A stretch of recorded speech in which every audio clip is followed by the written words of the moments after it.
الصابرون أجرهم بغير حساب قل إني أمرت أن أعبد الله مخلصا له الدين وأمرت لأن أكون أول المسلمين قل إني أخاف إن عصيت ربي عذاب يوم عظيم قل الله أعبد مخلصا له ديني فاعبدوا ما شئتم من دونه قل إن الخاسرين الذين خسروا أنفسهم وأهليهم يوم القيامة ألا ذلك هو الخسران المبين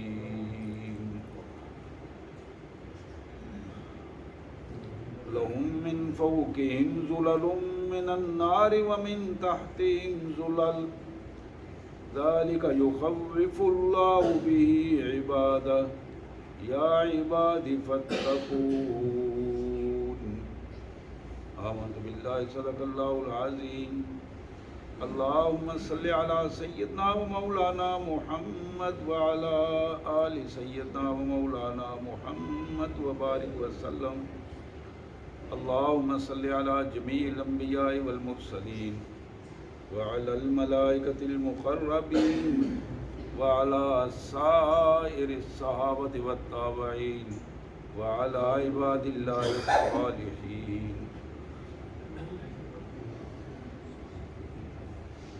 اللہ کے پاک کلام قرآن مجید میں یہ 23واں پارہ ہے اور سورہ زمر ہے۔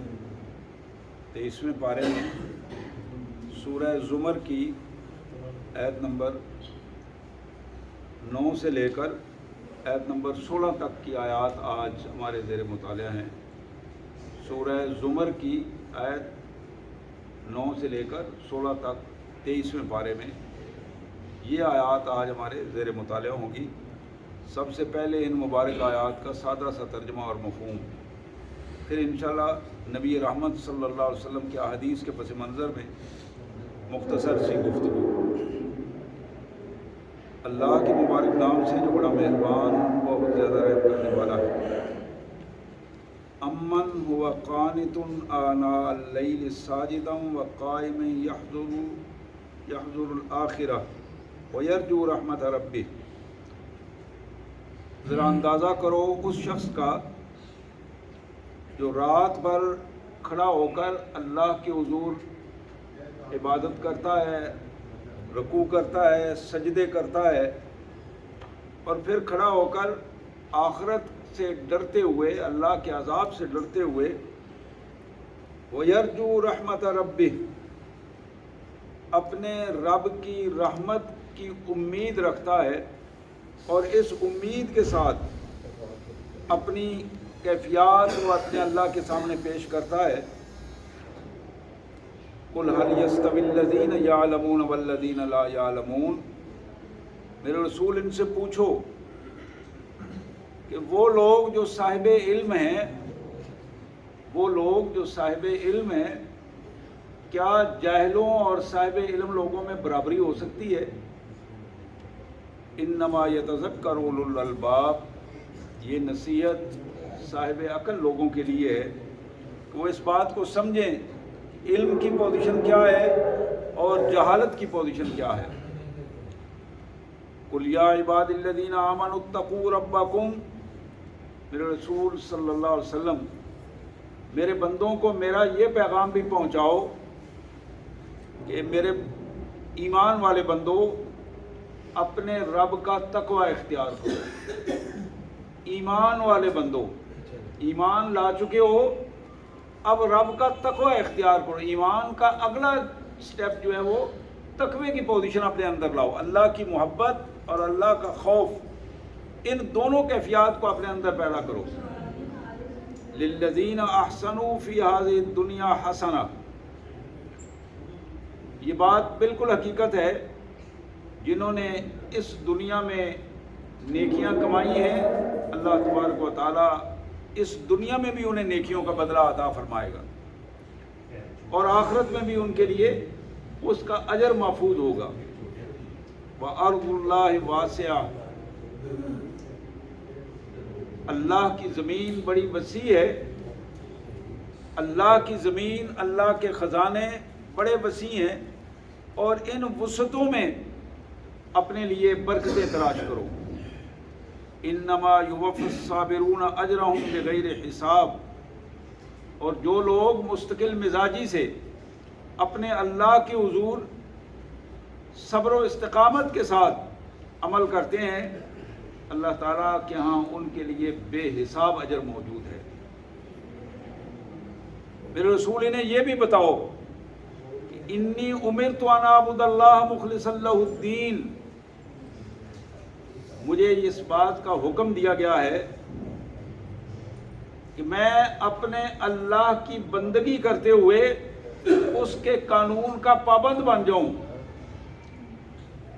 دل اور دماغ کے ساتھ اس کا قانون کی اطاعت کو قبول کروں. مخلص اللہ الدین وَأُمِرْتُ لِأَنْ أَكُونَ أَوَّلَ الْمُسْلِمِينَ، اور مجھے یہ بھی حکم دیا گیا ہے کہ میں سب سے آگے بڑھ کر اپنے اللہ کے حکم کو تسلیم کرنے والا بن جاؤں.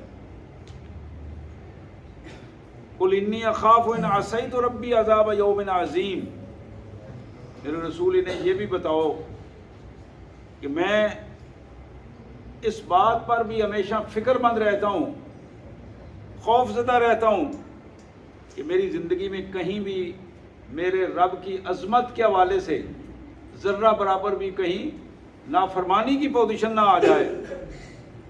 قُلِ اللَّهُ أَعْبُدُ مُخْلِصًا لَهُ دِينِي، ان کو بتاؤ کہ میں تو اللہ کا بندہ ہوں، اللہ کا رسول ہوں، اور اللہ کے قانون کا پابند ہو کر اس کے ساتھ جڑ گیا ہوں، اس کے دین کے ساتھ جڑ گیا ہوں.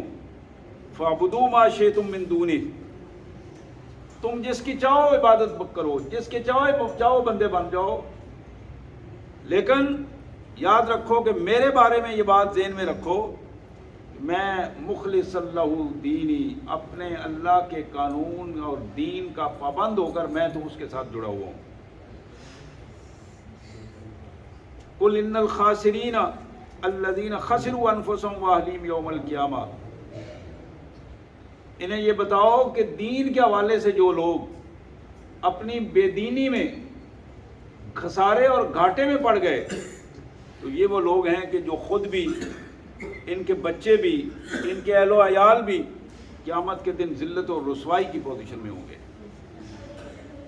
اور اس سے بڑی ذلت اور رسوائی اور کیا ہوگی کہ جب کائنات کے مالک کی طرف سے ذلت و رسوائی کا پروانہ انہیں دے دیا جائے گا. لَهُم مِّن فَوْقِهِمْ ظُلَلٌ مِّنَ النَّارِ وَمِن تَحْتِهِمْ ظُلَلٌ، ان کے سروں کے اوپر آگ کی چھتریاں ہوں گی اور ان کے پاؤں کے نیچے بھی بھڑکتی ہوئی آگ کے فرش پر وہ کھڑے ہوں گے. ذالک یخوف اللہ بہ عبادہ، اللہ فرماتے ہیں کہ میرے بندو وقت سے پہلے میں تمہیں یہ بات بتا رہا ہوں، یا عباد فاتقون، اے میرے بندو میرا تقوی اختیار کرو، میرا تقوی اختیار کرو۔ سبحان اللہ وبحمدہ، سبحان اللہ العظیم وبحمدہ نستغفر اللہ۔ یہ وہ آیات تھیں جو سورہ زمر کی آیات ہیں، آیت نمبر 9 سے 16 تک کی آیات 23ویں پارے میں۔ حقیقت یہ ہے کہ بندہ مومن اس دنیا میں رہتے ہوئے جہاں اپنی زندگی کے دوسرے معاملات میں اپنی ترجیحات کو طے کرتا ہے، اپنی پرائرٹیز کو طے کرتا ہے، وہاں دین کے حوالے سے اس کے لیے لازم ہے کہ وہ دین کے حوالے سے اپنی ترجیحات کو طے کرے، دین کے حوالے سے اپنے آپ کو اس پوزیشن میں بنائے کہ اللہ کا دین اس کی کس ترجیح پر ہے، پہلی ترجیح پر ہے، دوسری پر ہے، تیسری پر ہے۔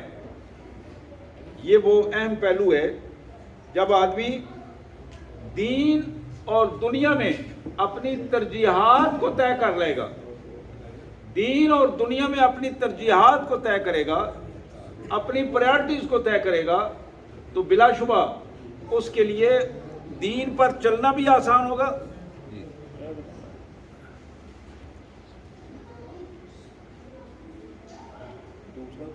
اس کے لیے دین پر چلنا بھی آسان ہوگا، اور دین کے معاملات بھی اس کے لیے سمجھنا بھی آسان ہوں گے۔ تو یہ سب سے بنیادی چیز ہے کہ بندے کی زندگی میں دین کی حیثیت کیا ہے، دین کی ترجیح کیا ہے، یہ ہے وہ بنیادی چیز جسے اس انسان نے طے کرنا ہے۔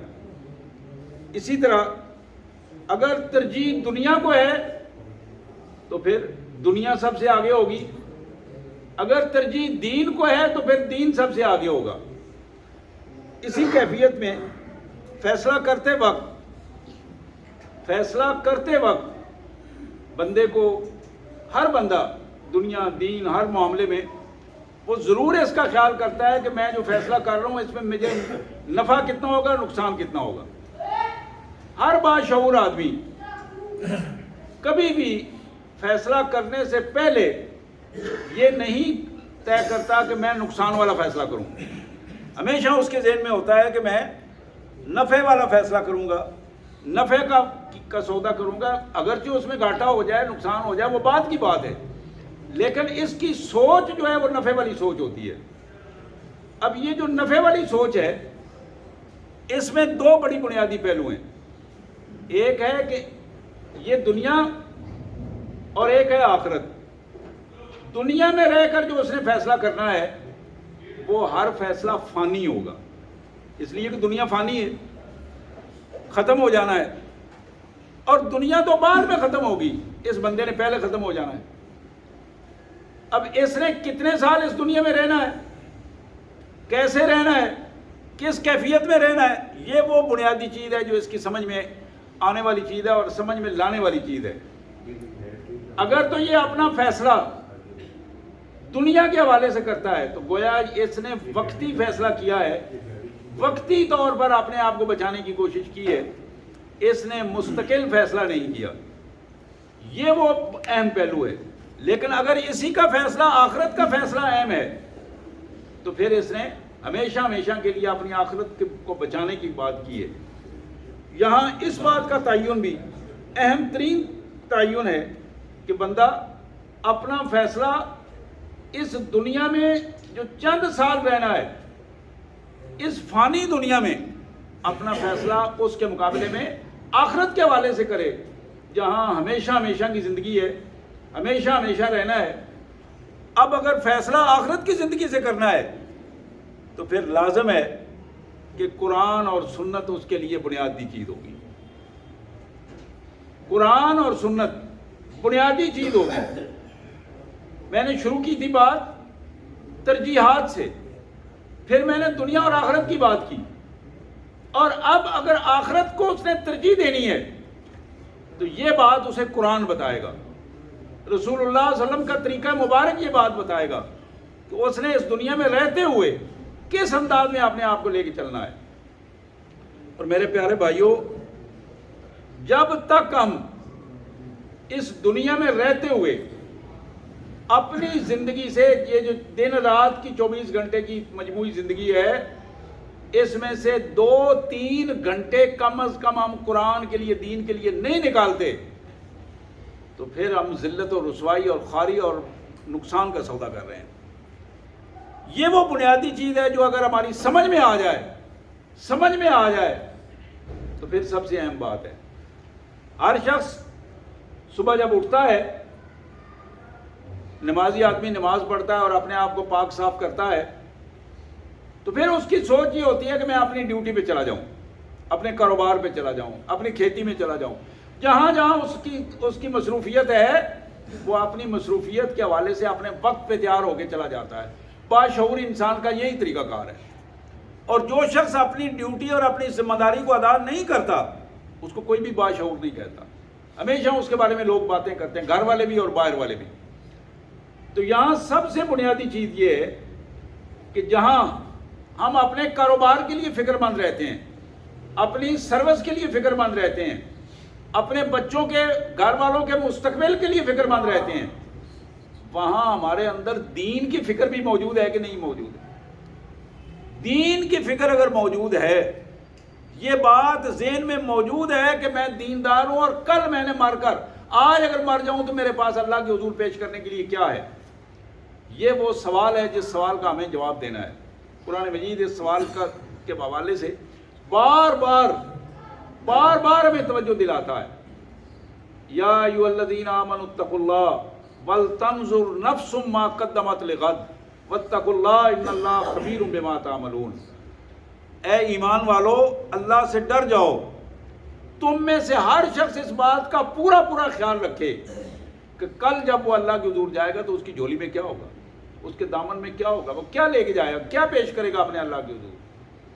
واتقوا اللہ ان اللہ خبیر بما تعملون، اس اللہ سے ڈر جاؤ جو تمہاری ہر حرکت کو بڑی باریک بینی سے دیکھ رہا ہے، تمہاری ہر حرکت کو چیک کر رہا ہے، تمہارا ایک ایک عمل اس کے سامنے کھلی کتاب کی طرح بالکل واضح ہے۔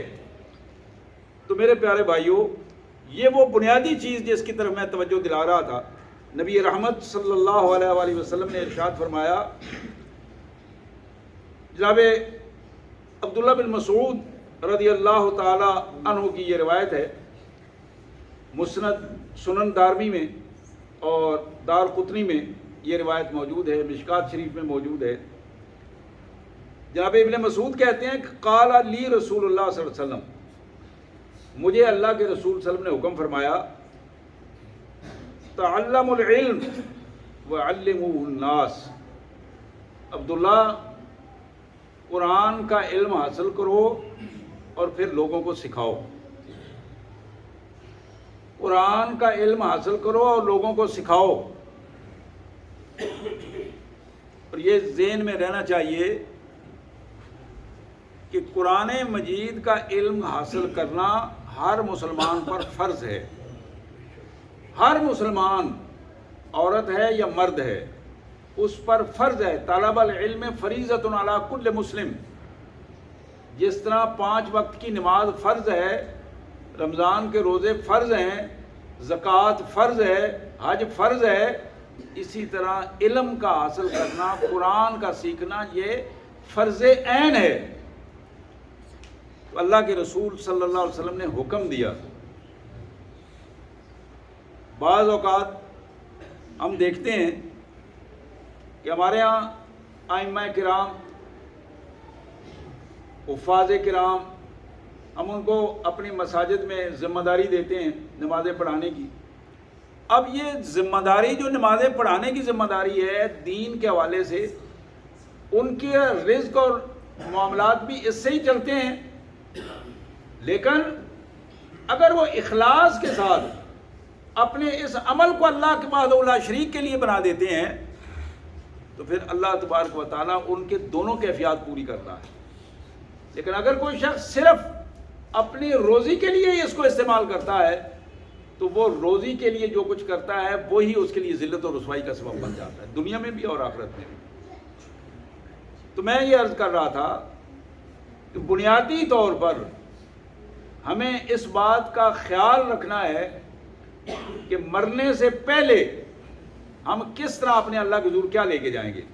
اس میں ابن مسعود کو جو حضور صلی اللہ علیہ وسلم نے فرمایا تعلموا العلم وعلموه الناس، عبداللہ علم حاصل کرو، قرآن کو سمجھو اور پھر لوگوں کو سمجھانے کی کوشش کرو۔ پھر آپ نے فرمایا کہ تعلموا الفرائض وعلموه الناس، دین کی وہ لازمی امور، فرض صرف نماز نہیں ہے، دین کے فرائض، دین کے احکامات جن کے مطابق زندگی کو چلانا ہے، وہ دین کے معاملات جو ہیں انہیں سیکھو اور پھر لوگوں کو سکھاؤ۔ تعلموا الفرائض وعلموه الناس۔ پھر آپ نے ارشاد فرمایا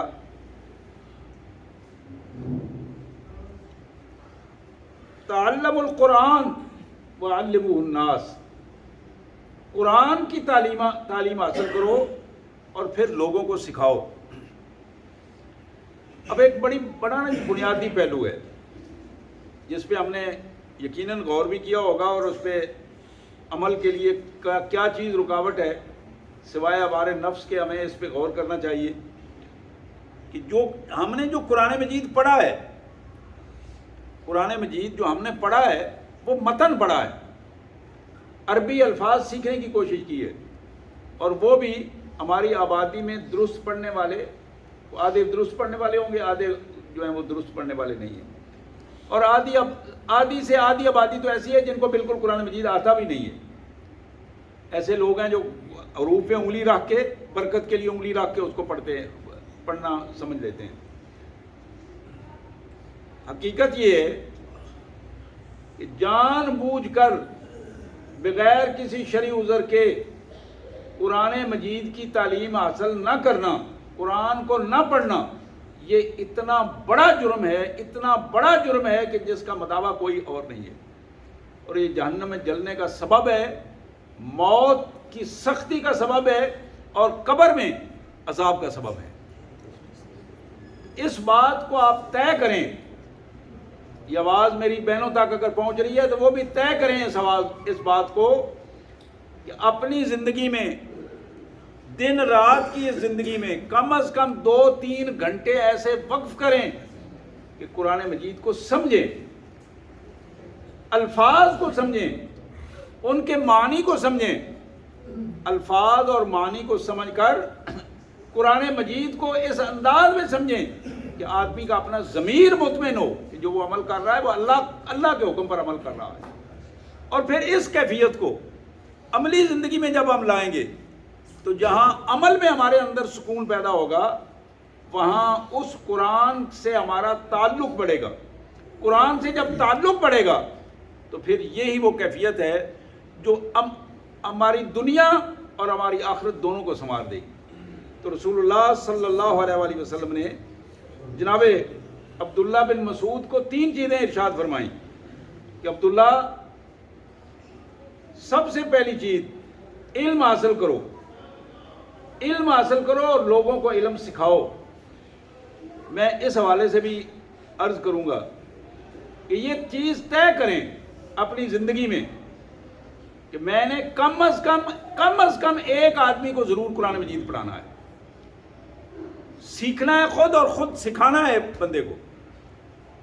یہ اپنے گھر کا بندہ ہو، باہر کا بندہ ہو، اگر بیوی نہیں پڑھی لکھی تو بیوی کو قرآن مجید سکھائیں، بچوں کو قرآن مجید سکھائیں، بجائے اس کے کہ ہم ٹھیکے پہ دیتے ہیں کہ کوئی اور آ کے سکھائے۔ کسی اور کے سکھانے کی بجائے ہم پیار اور محبت سے اپنے بچوں کو خود سکھائیں، خود قرآن مجید کی تعلیم دیں، قرآن مجید کا ترجمہ پڑھائیں، قرآن مجید کی تفسیر پڑھائیں، تاکہ ہمیں پتہ چلے کہ ہمارے رب کا ہمارے نام کیا پیغام ہے، ہمیں پتہ چلے کہ اللہ تبارک و تعالیٰ کس انداز میں ہم سے کیا چاہتے ہیں اور ہماری کامیابی کا راستہ کیا ہے۔ اللہ کے رسول صلی اللہ علیہ وآلہ وسلم نے فرمایا فإنی امرؤ مقبوض والعلم سینقبض. لوگوں، میں نے اس دنیا میں ہمیشہ نہیں رہنا. انی امرؤ مقبوض، میں مر جانا ہوں، میں نے ختم ہو جانا ہے، اس دنیا سے چلے جانا ہے. اور جب میں دنیا سے جاؤں گا تو پھر وَيَظْهَرُ الْفِتَنَ، تو پھر فتنے پیدا ہوں گے. اب تو کوئی تمہاری پوزیشن یہ ہے کہ کوئی مسئلہ بنتا ہے تم میرے پاس آتے ہو. میں تمہیں یہ بتا رہا ہوں کہ اپنے آپ کو علم سے وابستہ کرو. میں تمہیں بتا رہا ہوں کہ اپنے آپ کو فرائض سیکھنے میں سے وابستہ کرو. حضور نے فرمایا میں تمہیں بتا رہا ہوں کہ تم اپنے آپ کو قرآن سے وابستہ کرو. ان تینوں حوالوں سے بتا کر آپ نے فرمایا مجھے اس دنیا سے جانا ہے اور میرے بعد فتنے ہوں گے. یہاں تک کہ آپ نے فرمایا حتیٰ یختلف اثنان فی فریضۃ لا یجدان احدا یفصل بینہما. ایسا وقت بھی تمہارے سامنے آئے گا کہ دو بندوں میں کسی ایک مسئلے، فرض مسئلے پر اختلاف ہوگا، وہ اختلاف دور کرنے والا ان کا کوئی بندہ نہیں ہوگا کہ جو ان دونوں کو مطمئن کر کے اس اختلاف کو دور کر سکے. علم کی کمی، شور شرابہ بہت ہوگا، تقریریں بہت ہوں گی، لیکن حقیقت میں علم کو حاصل کرنا اور اس علم کو حاصل کر کے اس کے مطابق فیصلہ کرنا، ایسا بندہ نہیں ملے گا. علم اتنا کمزور ہو جائے گا، علم کی کیفیات، لوگ علم سے اتنے دور ہو جائیں گے، معلومات ہوں گی، علم نہیں ہوگا. اب اس کیفیت کو اللہ کے پیارے حبیب صلی اللہ علیہ وآلہ وسلم نے دو چیزوں میں ارشاد فرمایا. آپ نے فرمایا کہ من ہو مان، یہ مشکات کی روایت ہے، یہ بھی جناب عبداللہ بن مسعود کی روایت ہے رضی اللہ تعالیٰ عنہ. فرمایا من ہو مان لا یشبعان صاحب العلم و صاحب الدنیا. دو قسم کے بندے ایسے ہیں، دو قسم کے بندے ایسے ہیں کہ جو کبھی سیر نہیں ہوتے، ان کا پیٹ نہیں بھرتا، ان کا دل و دماغ جو ہے وہ مسلسل چلتا رہتا ہے اس کو حاصل کرنے کے لیے.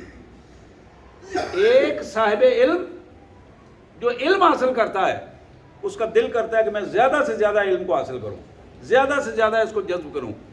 قرآن مجید کو زیادہ بار بار پڑھتا ہے، قرآن سنت رسول کو بار بار پڑھتا ہے، دیکھتا ہے. اور دوسرا صاحب الدنیا جو دنیا حاصل کرنے میں لگا ہوا ہے، وہ بھی رجتا نہیں ہے. اس کی پوزیشن مثال حضور صلی اللہ علیہ وسلم نے فرمائی کہ اس کو ایک پوری وادی مل جائے، وہ ایک مربع زمین کا مالک ہے، اس کو 10 مربع مل جائیں، وہ پھر کہے گا 100 مربع ہونا چاہیے. 100 ملے تو وہ 200 ہونا چاہیے. ایک وادی ملے کئی وادیاں ملنی چاہیے. حضور صلی اللہ علیہ وسلم نے فرمایا کہ اس کی خواہش قبر کی مٹی ختم کر سکتی ہے، کوئی اور چیز ختم نہیں کر سکتی. تو آپ نے فرمایا کہ یہ دو چیزیں، دو قسم کے بندے، ایک صاحب علم، ایک صاحب دنیا. تمہیں دنیا کی بجائے علم حاصل کرنے والا بننا چاہیے. علم حاصل کرو گے، علم میں سیری نہ ہونا یہ اللہ کی قربت کا سبب بنتا ہے. پھر اللہ کے رسول صلی اللہ علیہ وسلم نے فرمایا فَيَزْدَادُ رِزًا لِلرَّحْمَنِ وَأَمَّا صاحب العلم، جو صاحب علم ہے، علم حاصل کر رہا ہے، وہ اللہ کو خوش کرنے کے لیے، اللہ کی رضا کے لیے یہ کام کرتا ہے. اور اللہ تبارک و تعالیٰ ایسے بندے کو جو اللہ کی رضا کے لیے علم حاصل کرتا ہے، اللہ کی رضا کے لیے یہ سارا عمل کرتا ہے، اللہ تعالیٰ اس دنیا اور آخرت میں اسے عزت عطا کرتے ہیں. پھر آپ نے دوسری بات ارشاد فرمایا اما صاحب الدنیا فیتمادی فی الطغیان، اور جو دنیا میں لگا ہوا ہے، دنیا میں لگا ہوا ہے، اس کی پوزیشن یہ ہے کہ پھر وہ دنیا میں سرکشی کے ساتھ لگا ہوا ہے، اسے کسی چیز کی پرواہ نہیں ہے، مکمل سرکشی کے ساتھ وہ اس پہلو پہ لگا ہوا ہے. اللہ کے رسول صلی اللہ علیہ وآلہ وسلم نے دو قرآن کی آیتیں پھر ارشاد فرمائی. فرمایا ان الانسان لیطغی ان رآہ استغنی. لوگوں، حقیقت یہ ہے کہ تم جس طرح دنیا کو چلا رہے ہو، دنیا کو دیکھ رہے ہو، کہ تم دیکھ رہے ہو کہ جس کے پاس مال و دولت زیادہ آ جاتا ہے، جس کے پاس وسائل وافر مقدار میں آتے ہیں وہ پھر مستغنی ہو جاتا ہے، بے پرواہ ہو جاتا ہے، اس کے اندر سرکشی آ جاتی ہے، اور سرکشی سے وہ پھر اپنے اوپر بھی اور لوگوں کے اوپر بھی ظلم کرنا شروع کر دیتا ہے۔ اس کے مقابلے میں اللہ تبارک و تعالیٰ نے فرمایا انما یخشی اللہ من عباد العلماء، جو شخص علم حاصل کرتا ہے ایسے صاحب علم لوگ، ان کے اندر خشیت الہی پیدا ہوتی ہے۔ علم کا یہ خاصہ ہے، علم بندے کو عاجز بناتا ہے، متکبر نہیں بناتا۔ علم انسان کو جھکاتا ہے اپنے اللہ کے حضور۔ علم انسان کے اندر غنڈہ گردی، بدماشی، بے حیائی اور کبیرہ گناہ میں ملوث ہونا، اس سے علم اسے بچانے کی کوشش کرتا ہے۔ اور جس کے اندر بظاہر وہ اگر صاحب علم ہے اور یہ چیزیں موجود نہیں ہیں، عاجزی نہیں ہے، اللہ کا خوف نہیں ہے، خشیت نہیں ہے، تو پھر وہ فنکار ہے، وہ صاحب علم نہیں ہے۔ وہ فن ڈھونڈتا ہے، فن کے ذریعے وہ دنیا اکٹھی کرنا چاہتا ہے۔ اللہ کے رسول صلی اللہ علیہ وسلم نے فرمایا، اسی طرح تیسری حدیث، آپ ذرا اس پہ غور کیجئے گا، نبی محترم صلی اللہ علیہ وسلم کی یہ آخری حدیث ہے جو میں آپ کے سامنے رکھ رہا ہوں۔ حضور صلی اللہ علیہ وسلم نے فرمایا کہ ان ھذا علم الدین فانظروا عمن تاخذون دینکم۔ مسلم شریف کی یہ حدیث علامہ ابن سیرین کا قول ہے کہ لوگوں، یہ جو تم علم حاصل کرتے ہو نا، ان ھذا علم دین، یہ علم دین ہے، اسی سے قرآن سے تم دین سیکھو گے۔ تو سب سے بڑی چیز یہ ہے فانظروا عمن تاخذون دینکم، یہ ذرا غور کرو کہ دین کس سے لے رہے ہو، دین کس سے لے رہے ہو۔ آج ہمارے لیے بہت بڑے ظالمانہ رویے یہ ہیں کہ بے دین لوگ ہمارے دین کے رہنما بنے ہیں۔ اور جب یہ بھی آپ نے دیکھا ہوگا رمضان شریف میں، وہی جو سارا سال 11 مہینے بے حیائی کے نمونے بن کے بیٹھے رہتے ہیں، رمضان المبارک میں وہ دوپٹے لے کر وہ بیویاں بیٹھ کر لوگوں کو دین سکھا رہی ہوتی ہیں، وہ لوگوں کو رمضان شریف کے حوالے سے وہ حدیثیں سنا رہی ہوتی ہیں اور پڑھ کر بتا رہی ہوتی ہیں۔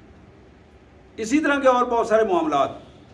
تو جناب ابن سیرین کی یہ بات، ان ھذا علم دین، یہ جو علم حاصل کر رہے ہو یہ تمہارا دین ہے، اور پھر دیکھو کہ کس سے تم دین لے رہے ہو۔ کسی بے دین سے دین لینے کی کوشش نہ کرنا، اس فرد کو ڈھونڈو جو قرآن کو جانتا ہے، سنت رسول کو جانتا ہے، صاحب علم ہے۔ اور دین آج کے دور میں بجائے اس ڈیجیٹل میڈیا کے ذریعے یا محض ایسے ذرائع جو متشابہ ذرائع ہیں ان سے لینے کی بجائے ڈائریکٹ قرآن مجید کو پڑھو، محمد الرسول اللہ علیہ وسلم کی سنت سے رابطہ کرو، کتاب سے اپنا تعلق بناؤ۔ یہ تعلق بناؤ گے، یہ دین سیکھو گے، تو پھر یہی وہ چیزیں ہیں جو تمہارے لیے کامیابی کا ایک ذریعہ بن جائیں گی۔ اللہ سے دعا ہے کہ اللہ تبارک و تعالیٰ مجھے بھی، آپ کو بھی، ہماری بہنوں کو بھی، بچیوں کو بھی، بچوں کو بھی حقیقی دین، قرآن و سنت والا دین اللہ تبارک و تعالیٰ سیکھنے کی توفیق عطا فرمائے اور اس میں عمل کی توفیق عطا فرمائے۔ وآخر دعوانا الحمدللہ رب العالمین۔